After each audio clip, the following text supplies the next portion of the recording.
नमस्कार, आप देख रहे हैं आज की समाचार सिर्फ और सिर्फ के टीवी भारत में। मैं वर्षा वेणुगोपाल लेकर आई हूं देश और दुनिया की बड़ी खबरें। अमेरिका और ईरान के बीच टेंशन फिर बढ़ गया है। अरब सागर में अमेरिकन सेना ने ईरानियन ड्रोन मार गिरा, लेकिन बातचीत के रास्ते खुले हैं। दोनों देशों के बीच इस हफ्ते मीटिंग की संभावना जताई जा रही है। लोकसभा में केंद्रीय मंत्री पीयूष गोयल ने इंडिया यूएस ट्रेड डील का सपोर्ट करते हुए कहा, कृषि जैसे सेंसिटिव सेक्टर पूरी तरह सेफ है और टैरिफ 25 से घटकर 18% हो गया है। सुप्रीम कोर्ट में वेस्ट बंगाल की चीफ मिनिस्टर ममता बनर्जी ने एसआईआर प्रोसेस के खिलाफ खुद दलील दी। कोर्ट ने इलेक्शन कमीशन को नोटिस जारी किया है। अगला हियरिंग 9 फरवरी को होगा।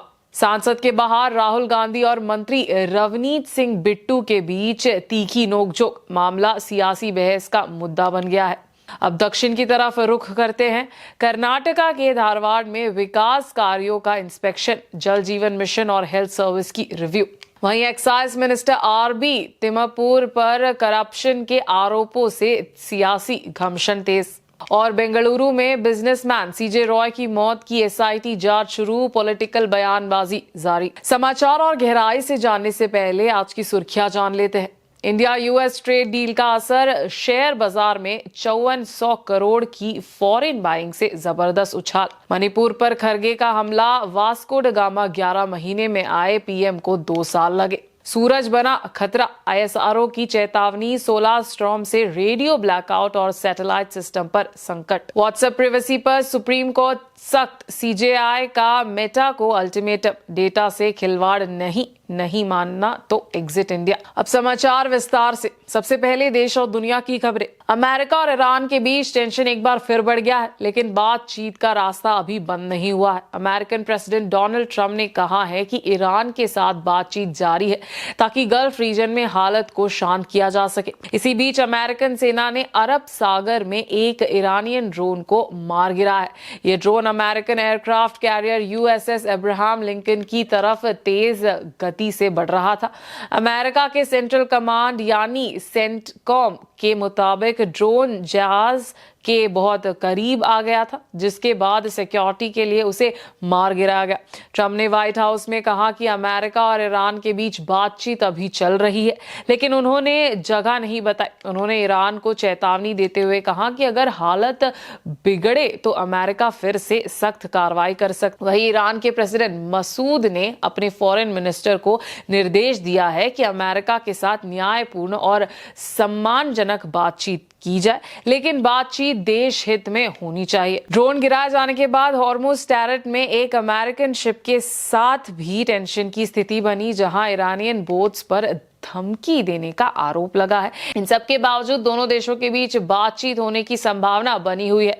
रिपोर्ट्स के मुताबिक अमेरिका और ईरान के रिप्रेजेंटेटिव्स की मीटिंग शुक्रवार को हो सकती है और इसके लिए टर्की और ओमान जैसे देशों को वेन्यू के रूप में चुना जा सकता है। लोकसभा में केंद्रीय कॉमर्स और इंडस्ट्री मिनिस्टर पीयूष गोयल ने इंडिया यूएस ट्रेड डील का सपोर्ट करते हुए कहा कि इस समझौते में इंडिया ने अपने सेंसिटिव सेक्टर्स को पूरी तरह सिक्योर रखा है, खासकर एग्रीकल्चर और डेयरी सेक्टर को। पीयूष गोयल ने बताया कि फरवरी 2025 में पीएम नरेंद्र मोदी की अमेरिका यात्रा के बाद से दोनों देशों के बीच लगभग 1 साल तक लगातार बातचीत चली। कई स्तरों पर मीटिंग्स हुई और गहरी चर्चा के बाद एक बैलेंस्ड और म्यूचुअल बेनिफिट वाला एग्रीमेंट तैयार किया गया।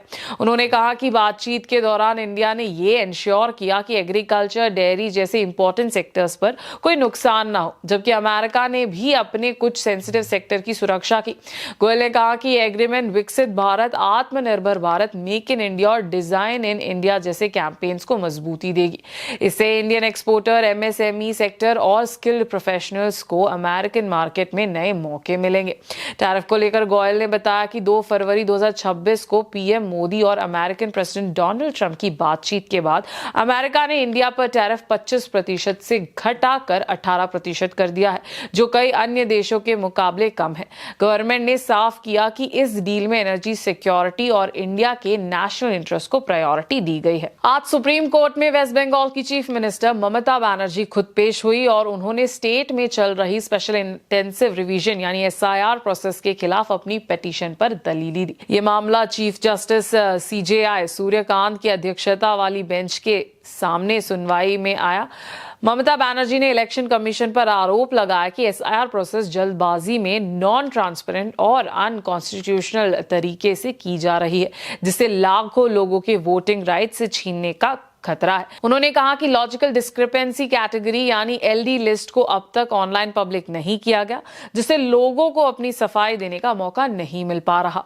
ममता बनर्जी ने सवाल उठाया कि SIR सिर्फ बंगाल में इतनी तेजी से क्यों किया जा रहा है, आसाम जैसे राज्यों में क्यों नहीं। साथ ही उन्होंने मांग की कि इलेक्शन पिछले साल की वोटर लिस्ट के बेसिस पर कराया जाए। सुप्रीम कोर्ट ने इस मामले में इलेक्शन कमीशन को नोटिस जारी किया है।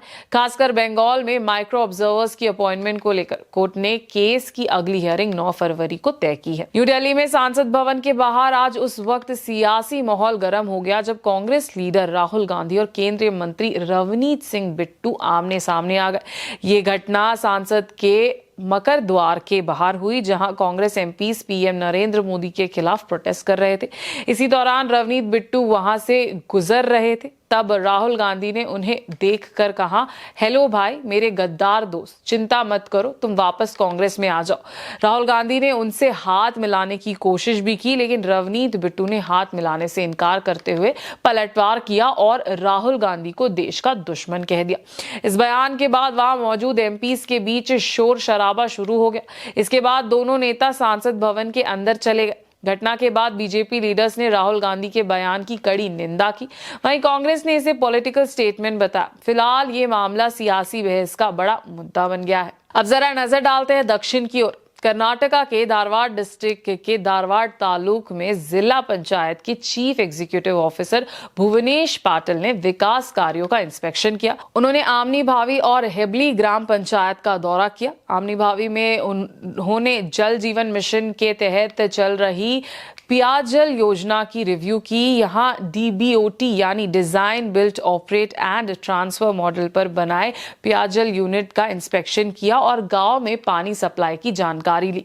इसके बाद उन्होंने गांव के प्राइमरी हेल्थ सेंटर का दौरा किया, हॉस्पिटल के रजिस्ट्रेशन रिकॉर्ड देखे और डॉक्टर को निर्देश दिया कि लोगों को टाइम पर और फ्री ट्रीटमेंट की सुविधा मिलनी चाहिए। फिर भुवनेश पाटिल हेबली ग्राम पंचायत पहुंचे, जहां रूरल ड्रिंकिंग वाटर स्कीम के तहत घर घर वाटर कनेक्शन की क्वालिटी चेक की गई।